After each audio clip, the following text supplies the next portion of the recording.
বিনা সালাতে আপনি মুসলিম দাবি করেন, এটা কি করে হতে পারে? কে শিক্ষা দিয়েছে আপনাকে, বা কে আপনার মনের মধ্যে এই চিন্তা ঢুকিয়ে দিয়েছে যে আপনি নামাজ না পড়েও মুসলিম? এটা কোত্থেকে, এই ফতোয়াটা নিলেন কোত্থেকে, পেলেন কোথায়? এটা কোন হুজুর বলেছে? এটা কোন কিতাবে আছে? এটা আপনি কোরআনের কোন আয়াত পেয়ে গেছেন যার মাধ্যমে প্রমাণ হয়ে যাচ্ছে যে আমি বেনামাজি হলেও আল্লাহ আমাকে নাজাত দিয়ে দিবে? কোথায় আছে সেটা? সে হাদিসটা কোনটা যার উপরে ভিত্তি করে আপনি বেনামাজি হয়ে বসে আছেন? কে আপনাকে উদ্ধার করবে? আপনি অস্ত্র চলতেছে, সামনে শত্রু কাফেরকে হত্যা করছেন, আর রাসূল বলতেছে যে ওই অবস্থায় নামাজ সময় হয়ে গেলে তোমার নামাজ মাফ নাই। রক্ত লেগে আছে, কাফের রক্ত, অস্ত্র চলছে, তুমি থামতে পারবে না, কিবলার ঠিক নাই, পবিত্রতা নাই, ওই অবস্থায় অস্ত্র চলবে, তাকবীরও চলবে, রুকুও চলবে, সেজদাও চলবে, তোমাকে ঝুঁকতে হবে না। রিজালান, হাঁটো আর সালাত পড়ো, রুকবানান, ঘোড়ার উপরে সালাত পড়ো। সুবহানাল্লাহ, আপনি ট্যাঙ্কের ভিতরে আছেন, সালাত চলবে, গুলি চলবে, সালাত চলবে। রিজালান ও রুকবানান। এবং তিনি মুজাহিদ রাহিমাহুল্লাহর কওলকে নোট করেছেন, তিনি বলেছেন ইজা ইখতালাতা কাইমান, যখন শত্রুর সাথে লড়াই শুরু হয়ে যাবে, দাঁড়া অবস্থায়, দাঁড়িয়ে অবস্থায় সালাত আদায় করতে হবে, বসাবসি নাই, স্থির হওয়া লাগবে না। এবং আব্দুল ইবনে উমর রাদিয়াল্লাহু তাআলা তিনি রাসূল সাল্লাল্লাহু আলাইহি ওয়াসাল্লাম থেকে হাদিস কোট করেছেন যে আনিন নবী সাল্লাল্লাহু আলাইহি ওয়াসাল্লাম ক্বালা ওয়া ইন কানা আকসারু মিন যালিক, যদি শত্রুর সংখ্যা বেড়ে যায়, তোমাদেরকে যদি জমিনে দাঁড়িয়ে সালাত আদায় করতে না দেয়, ফালিউসাল্লু কিয়ামান ওয়া রুকবানান, তাহলে সে দাঁড়িয়ে থেকে সালাত পড়বে, দৌড়বে আর সালাত পড়বে, সে তার ঘোড়ায় চেপে সালাত পড়বে, সে তার যানবাহনে থেকে সালাত আদায় করবে, সালাত মাফ করা হয়নি। কারণ সালাত হচ্ছে আপনার ইসলাম, সালাত হচ্ছে আপনার ঈমান। সালাত ইসলামের এমন একটি রুকন, আপনার গুরুত্ব তখন বুঝতে পারবেন যখন এর আসল হাকিকত আপনি লক্ষ্য করবেন। অন্যান্য ইবাদতগুলো আপনি ফলো করেন, সেগুলো কোনো এক ব্যক্তির জন্য ফরজ। যারা সামর্থ্যবান তাদের জন্য যাকাত ফরজ, যারা সামর্থ্যবান মক্কা পৌঁছতে পারবে তাদের জন্য হজ ফরজ, যাদের শারীরিক ক্ষমতা আছে, প্রাপ্ত বয়স্ক হয়ে গেছে এবং রমজান মাস পেয়ে গেল, তাদের জন্য সিয়াম ফরজ, একটা কন্ডিশনের সাথে।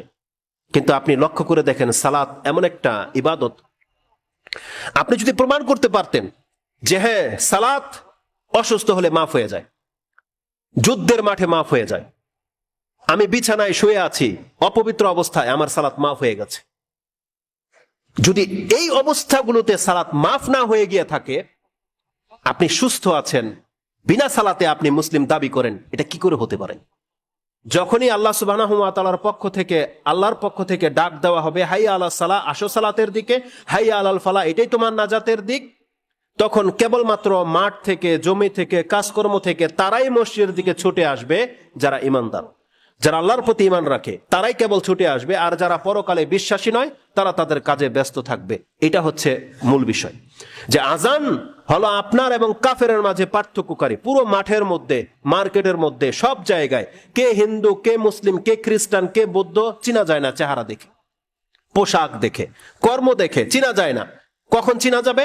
নামাজের ওয়াক্তটা হতে দেন, যেমনি হয়ে যাবে হাইয়া আলাস সালাহ, আসো সালাতের দিকে, কেবলমাত্র এই টিমের মাঝে যারা মুসলিম তারাই দেখবেন কেবল মসজিদের দিকে আসতে আছে, তারাই কেবল সালাতের দিকে আসতে আছে, আর বাকি যারা আছে তারা তাদের ধর্মের সাথে কোনো সম্পর্ক নাই, সালাতের সাথে তারা থেকে যাবে। তখন আপনি বুঝতে পারবেন যে এই লোকগুলো হচ্ছে মুসলিম আর এই লোকগুলো হচ্ছে অমুসলিম। এভাবে পার্থক্য করতে হবে। তা সালাতকে সে মানদণ্ড দেওয়া হয়েছে যে সালাত হচ্ছে বান্দা এবং কুফরের মাঝে পার্থক্যকারী। এটা ছিল একটা হাদিস যেটা ইমাম মুসলিম রাহিমাহুল্লাহ তিনি তার কিতাবুল ঈমানের মধ্যে 35 নম্বর পর্বে এনেছেন। হাদিস যেমনটা বলেছি 148 এবং 149 নম্বর। ওমর রাদিয়াল্লাহু তাআলা আনহু তিনি বলতেন, লা হাজ্জা ফিল ইসলামি লিমান তারাকা সালাহ, যেই ব্যক্তি সালাত ছেড়ে দিল, নামাজ পড়ে না, এই ব্যক্তির ইসলামে কোনো অংশ নাই। তার মানে যেই ব্যক্তির সালাত নাই সেই ব্যক্তির ইসলাম নাই। ওমর রাদিয়াল্লাহু তাআলা আনহুর ফতোয়া, তিনি এটা মনে করতেন। তিনি কোন সিচুয়েশনে কখন এই কথাটা বলেছিল একটু পরে সে কথাটা আসবে, জাস্ট আমি আপনাকে এখানে স্মরণ করিয়ে দিই। ওমর রাদিয়াল্লাহু তাআলা আনহুর ঈমান হচ্ছে, তিনি বলছেন লা হাজ্জা ফিল ইসলামি লিমান তারাকা সালাহ, যেই ব্যক্তি নামাজ ছেড়ে দেয় ইসলামে তার কোনো অংশ নাই।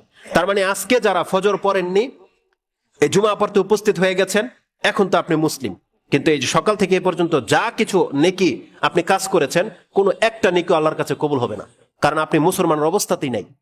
যখন আপনি মুসলিম হবেন, ইসলামের উপরে থাকবেন, তখন তার বাকি ইবাদতগুলো কাউন্ট করা হবে, নয়তো নয়। আজকে আপনি জুমা পড়ে নেবেন, আপনি মুসলিম, যদি আসরের নিয়ত আপনার না থাকে, আপনার ঈমান এখান থেকে কেটে যাবে। আর আপনি যদি আসর পড়তে পারেন, তাহলে আপনি মুসলিম। এখন কাউন্ট করা হবে এর মধ্যে আপনি কি সৎ কাজ করেছেন, কি করেননি। ইসলামে কোনো অংশই নাই বলেছে। আর ফতোয়াটা সব থেকে প্রখ্যাত সাহাবী ওমর রাদিয়াল্লাহু তাআলা আনহু, যিনি এই উম্মতের দ্বিতীয় বিজ্ঞ আলেম, যার এলমের কদর করেছে রাসূলুল্লাহ সাল্লাল্লাহু আলাইহি ওয়াসাল্লাম। এমন হাদিস পাওয়া যায় যে রাসূল সাল্লামের এলমের পরের মর্যাদাই হচ্ছে ওমর রাদিয়াল্লাহু তাআলা আনহুর এলমের মর্যাদা। আর তিনি এটাকে মনে করেন যে লা হাজ্জা ফিল ইসলাম, ইসলামে ওই ব্যক্তির কোনো অংশ নাই লিমান তারাকা সালাহ, এটা যে কোনো ব্যক্তির জন্য, এটা আমাদের জন্য, পুরুষদের জন্য, মহিলাদের জন্য, যে কোনো ব্যক্তি নামাজ ছেড়ে দেবে, ইসলামে তার কোনো অংশ নাই। এই কথাটা ওমর রাদিয়াল্লাহু তাআলা আনহু তিনি বলেছেন। আল্লাহ সুবহানাহু ওয়া তাআলা আমাদেরকে এবং আমাদের ঈমানকে হেফাজত করার তৌফিক দান করুন, আমিন। হাদিসটিকে, আসারটিকে বর্ণনা করেছেন সুনানুল কুবরা লিল বাইহাকি এবং মুআত্তা মালিক, ইমাম মালিক তার কিতাবের 51 নম্বরে সেটা পেয়ে যাবেন। আর সুনানুল বাইহাকিতে দুই জায়গায় আছে, একটা হচ্ছে 6499-তে। এই সুনানুল বাইহাকি কুবরা লিল বাইহাকিতে উল্লেখ করা হয়েছে। তো সালাতের সব থেকে বড় ব্যাপার হচ্ছে, সালাত ইসলামের এমন একটা রুকুন বলা হয়েছে। আমরা দাঁড়িয়ে থাকি কিসের উপরে? আমাদের পায়ের উপরে, তাই না? আমাদের যদি পা না থাকে, আপনার শরীর দাঁড়াতে পারবে? পারবে না। প্রত্যেকটা প্রাণী পায়ের উপরে দাঁড়িয়ে থাকে। ইসলামের মধ্যে একটা প্রাণীর সাথে তুলনা করা হয়েছে। আমাদের মস্তক, যেটা মাথা, এটাকে বলা হয়েছে ইসলাম। তার মানে যার মাথা নাই, তার বডির কোনো মূল্য নাই। আছে? কোনো মূল্য নাই। আর যার মাথা আছে, বডি আছে, কিন্তু পা নাই, সে দাঁড়াতে পারবে কোনোদিন? কোনোদিন দাঁড়াতে পারবে না। ধরে নেন এই বিল্ডিং, এই বিল্ডিং এর একটা রাস মাথা আছে, সেটা কি? ছাদ। কিন্তু এগুলো টিকে আছে কিসের উপরে? এই পিলারের উপরে। আপনি যেমন পিলার দিয়েছেন, ছাদ দেননি, এটা যেমন বিল্ডিং বলেন না, তেমনি ছাদ দিয়েছেন, পিলারগুলোকে ভেঙে দেন, রেজাল্ট কি? এই বিল্ডিং এর কোনো মানে আছে? পিলার বিহীন টিকবে এই ছাদ? ওই পিলারগুলোকে ইসলাম সালাতের সাথে তুলনা করেছে, যে সালাত হচ্ছে ইসলামের পিলার। যে সালাত ইসলামটাকে ধরে রেখেছে, যার সালাত নাই, তার ইসলাম নাই। তার মগজ মরা, মানে মৃত মগজ নিয়ে সে বেঁচে আছে। কিন্তু তাকে পিলার দিয়ে তার ইসলামটাকে দাঁড় করাতে হবে। আর যখন ইসলাম দাঁড়িয়ে যাবে, তখন তার কাছ থেকে কোন সৎ আমলগুলো গ্রহণ করা হবে সেটা পরে হিসাব নেওয়া হবে। আগে প্রথম দেখা হবে তার ইসলাম ঠিক আছে কিনা। রাসূলুল্লাহ সাল্লাল্লাহু আলাইহি ওয়াসাল্লাম থেকে একটা হাদিস কোট করেছেন মুআজ বিন জাবাল, তার বর্ণনা থেকে ইমাম তিরমিজি এবং ইবনে মাজাহ। মুআজ বিন জাবাল রাদিয়াল্লাহু তাআলা তিনি বলছেন, কুনতু মা রাসূলিল্লাহি সাল্লাল্লাহু আলাইহি ওয়াসাল্লাম ফি সাফারিন, কোন এক সফরে আমি রাসূল সাল্লাল্লাহু আলাইহি ওয়াসাল্লামের সাথে ছিলাম। ফাকাল রাসূল সাল্লাল্লাহু আলাইহি ওয়াসাল্লাম, তিনি আমাকে বললেন, আলা উখবিরুকা বিরাসিল আমরি কুল্লিহি ওয়া আমুদিহি জিরওয়াতি সানামিহি, আমি কি তোমাকে বলবো এক প্রত্যেকটা বিষয়ের মাথা কি, এবং প্রত্যেকটা বিষয়ের পিলার কি, এবং প্রত্যেকটা বিষয়ের উচ্চ স্থানটা কি? কুলনা বালা বা কুলতু নাম ইয়া রাসূলুল্লাহ, হ্যাঁ আপনি বলেন যে প্রত্যেকটা বিষয়ের মাথা কি। তখন রাসূলুল্লাহ সাল্লাল্লাহু আলাইহি ওয়াসাল্লাম বলছেন, রাসুল আমরি কুল্লিল ইসলাম, রাসুল আমরিল ইসলাম, প্রত্যেকটা কিছুর মাথা হচ্ছে ইসলাম। ওয়া আমুদুহু আস-সালাত, রাসূলুল্লাহ বলছেন ইসলামের পিলার হচ্ছে সালাত। এখানে দেখেন, হজের কথাও আসে নাই, যাকাতের কথাও আসে নাই, সিয়ামের কথা আসে নাই। একটা মাত্র গুণ রাসূলুল্লাহ প্রকাশ করেছে, সেটা হচ্ছে সালাত। সালাত হচ্ছে ইসলামের পিলার। ওয়া জিরওয়াতু সানামিহি আল জিহাদ, এবং প্রত্যেকটা কিছুর উচ্চতর একটা স্থান থাকে, যেটা শর্টকাট মানুষ সেখানে পৌঁছে যাবে। রাসূল সাল্লাল্লাহু বলছেন সেই উচ্চতর জায়গায় পৌঁছতে হলে আপনাকে জিহাদ করতে হবে। জিহাদ আপনাকে খুব দ্রুত সেই জায়গায় পৌঁছে দেবে, যে জায়গায় পৌঁছতে বহু মেহনত করতে হয়। কিন্তু জিহাদ এমন একটা ইবাদত, যেটা করতে পারলে আপনি খুব দ্রুত সেখানে পৌঁছে যাবেন, শর্টকাট রাস্তা। ইসলাম টিকে থাকার পরে জিহাদ হলো এমন একটা ইবাদত, যেটা আপনাকে এমন মর্যাদায় নিয়ে যাবে যে কোনো ব্যক্তি দীর্ঘকাল ইবাদত করে হয়তো সেখানে পৌঁছতে পারবে না। এটা হচ্ছে সানামুহু আল জিহাদ।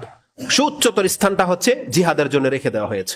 এই হাদিসটাকে ইমাম তিরমিজি রাহিমাহুল্লাহ তিনি তার কিতাবুল ঈমানের মধ্যে এনেছেন। হাদিস নাম্বার হচ্ছে 2616, 2616, এবং ইবনে মাজাতে হাদিসটিকে ফিতনার অধ্যায়ে এনেছেন 3997-তে, 3973-এ রয়েছে।